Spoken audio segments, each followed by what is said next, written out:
What's up, people? How you doing, physics? We're not in the dirt bike shed. We're on my back porch.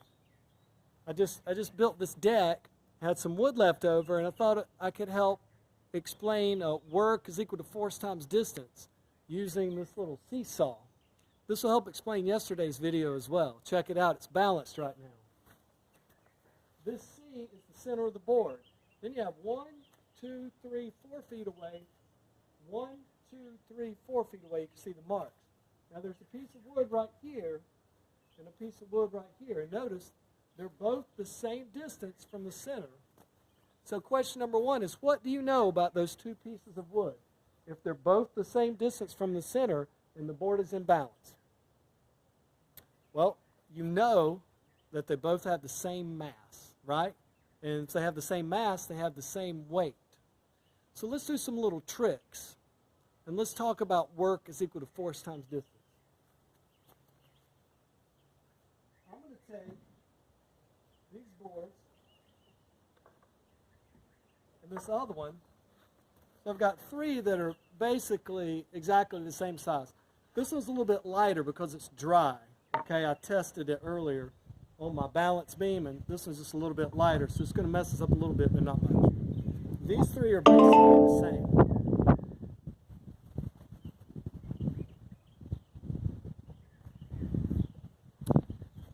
How do you think I can put 3 of these on here and keep it balanced?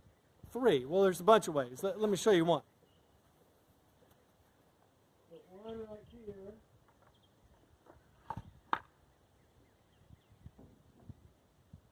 Put another one the same distance, right?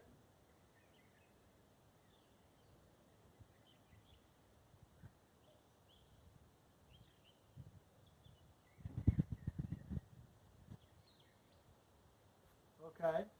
Then I can put the 3rd right here in the middle. That's kind of cheating, right? That's cheating. That's pretty lame.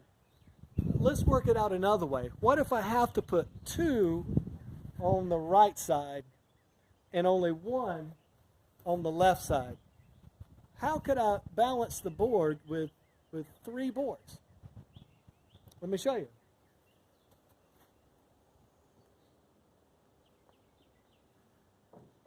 I'm going to put the 1 all the way out here. Okay? So that 1 unit is 4 away from the center. I'm going to take these 2, and where do you think I need to put them? Should be able to put them about right here. Only 2 units away. And now we're looking at work is equal to force times distance. This is 2 times 2, 4, and this is 4 times 1, 4. Now, the distance that we're really talking about here is really how far they would move when this thing moves in a circle. Really, isn't this thing moving in a circle around the center? Right? So we gain leverage by using tools that are long. Let me show you an example right here, really quick. All right, let's say I had to pick up something really, really heavy, like a car, okay? And you could do this with a car, but we don't usually use a lever to pick up a car. But look, I've shifted the balance of my board. And now the center of the board's over here. So I've got a longer length. I've got over 5 feet on this side and less than 3 feet on this side. What that does is, when this board moves in a circle, this side is now moving further. So,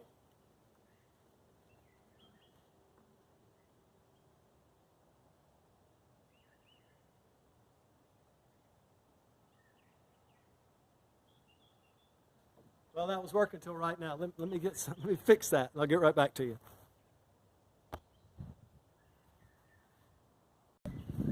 All right, I'll put a screw through there so they won't slide off. Okay.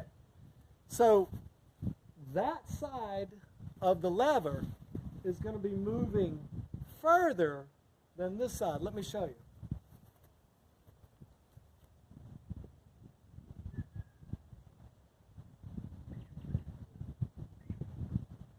Okay? So if I took a measuring tape and I measured how far this end of the board moved, it would be right at 28 inches. Now when I move this side of the board,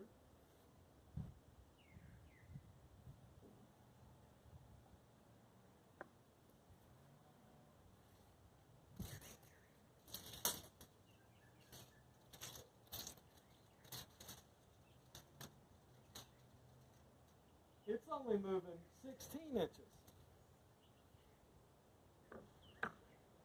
So work is equal to force times distance.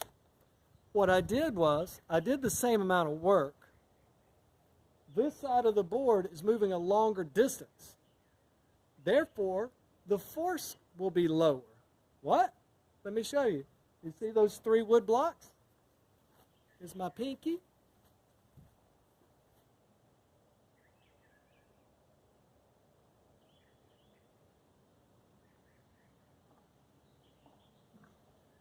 So by putting less force on the end of the board that moves a longer distance, I could do the exact same amount of work by applying a greater force to a board that moves a smaller distance. Does that make sense? So work is equal to force times distance. You're still doing the same amount of work. It just seems easier to you because you're having to apply less force. It's very much like going up a ramp.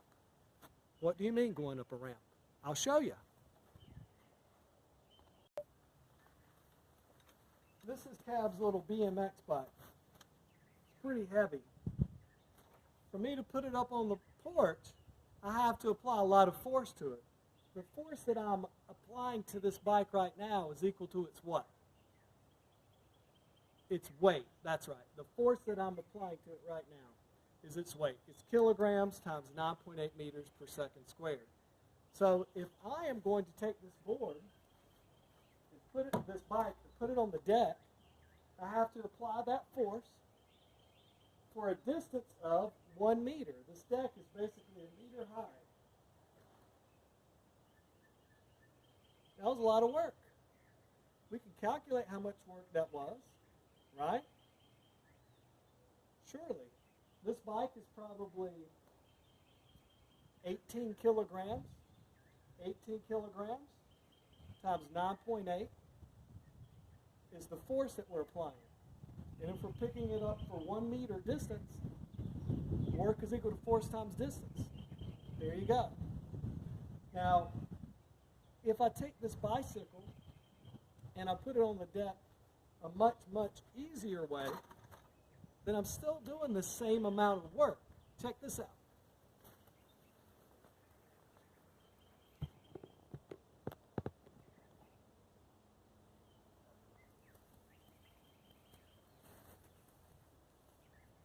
Now this is way easier. I'm applying much less force, but I'm doing it over a longer distance. So the amount of force I can apply is very, very low.